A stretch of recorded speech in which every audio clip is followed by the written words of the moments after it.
galito, salamin lang. Kung tama ka, bakit bawal na magtanong?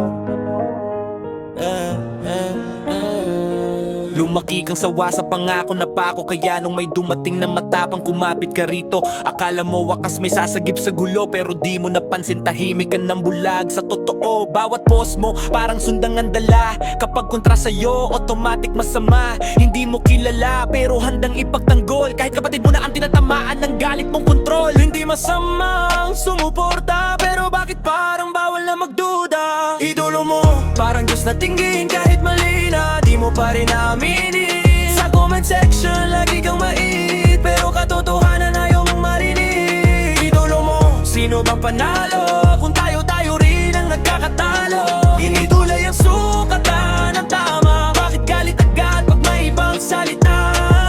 Scroll ka lang, share agad walang basa. Headline lang sapat na para maniwala.